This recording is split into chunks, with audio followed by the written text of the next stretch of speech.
北京愛國民主運動聯合會亦都宣布取消今日全部遊行。發言人司徒華接受電話訪問。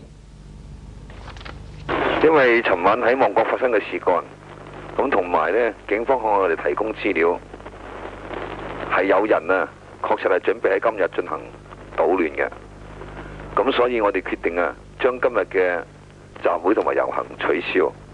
我哋作出咁緊急嘅決定呢，就因為情況相當緊急。咁同時啊，恐防啊有一啲集會同埋遊行呢係喺早上舉行嘅，有啲團體個別自己舉行嘅。咁恐防呢，佢哋啊出現嘅時候，會同其他啲人呢混雜，而引起警方嘅誤會。至於罷工、罷市、罷課嘅呢，本來都係自願嘅原則㗎啦。同時個機構有唔同嘅決定嘅，呢個哋仍然由翻佢哋自己作出決定。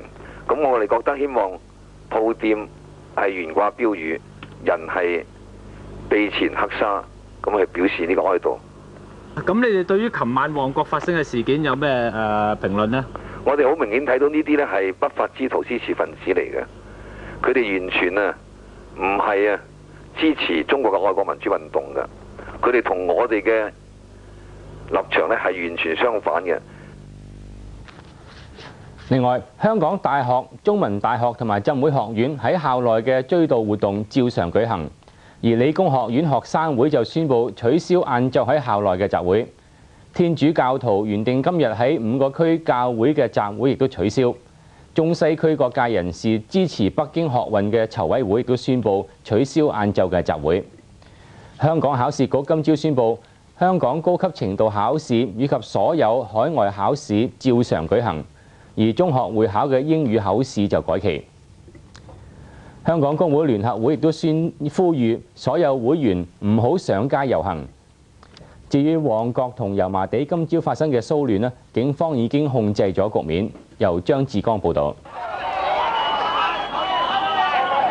喺今朝凌晨點半鐘，彌敦道一帶有貨車、客貨車慢駛遊行，有人乘機喺佐敦道附近鬧事，踢附近大廈嘅鐵閘同打爛汽車嘅玻璃。警方琴晚一早就戒備咗防暴警察喺現場，佢哋先勸喻啲人離開，咁但係啲人啊不但止冇離開，仲越聚越多人。警方喺凌晨2點鐘左右開始用催淚彈驅散人群。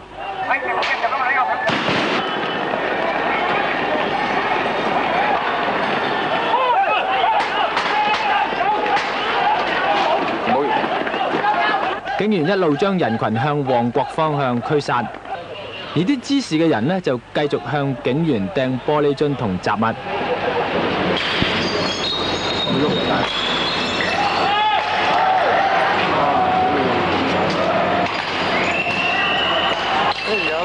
跟住呢，仲放火燒車同垃圾。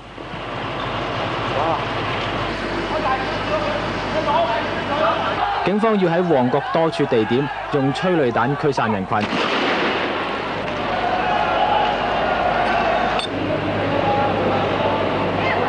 警方今次咧總共係放咗40幾個催淚彈，到今日凌晨5點鐘左右，局勢大致上受到控制。而到6點鐘，防暴警察開始撤退，旺角一帶嘅交通恢復正常。喺今次事件中，至少有7個警員受傷，而警方亦都拉咗10個涉嫌搞事嘅人。50啊，阿費吉啦！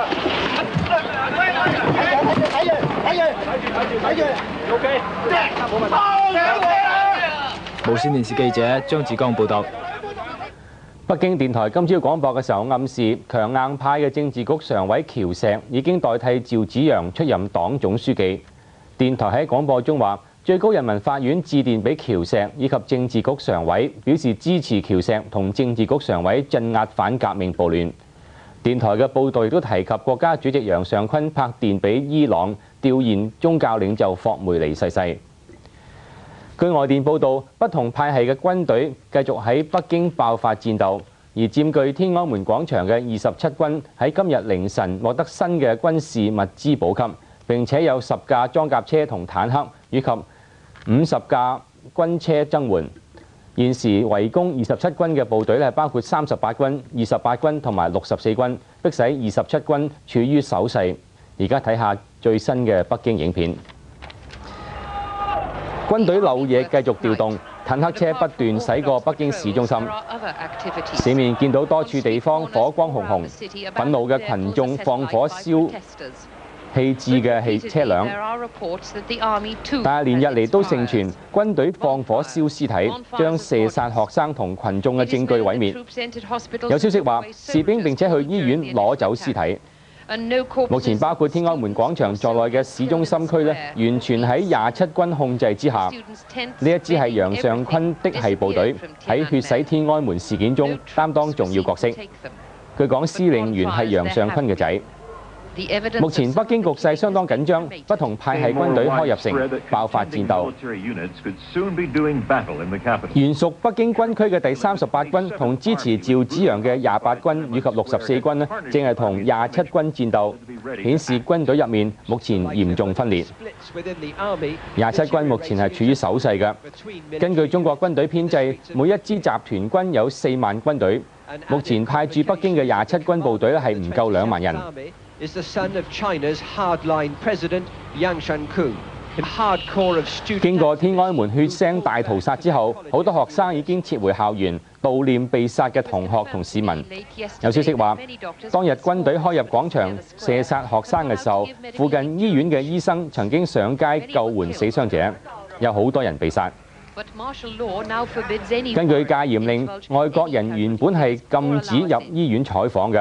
外國採訪隊經過1個半鐘頭嘅談判之後呢，非正式咁獲准入去採訪，見到病房逼滿晒傷者，連走廊呢都係暫時放咗好多病床嘅。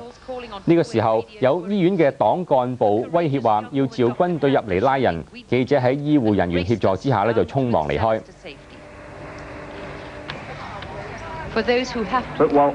目前北京人心惶惶，好多市民都搶購糧食，做好儲糧工作。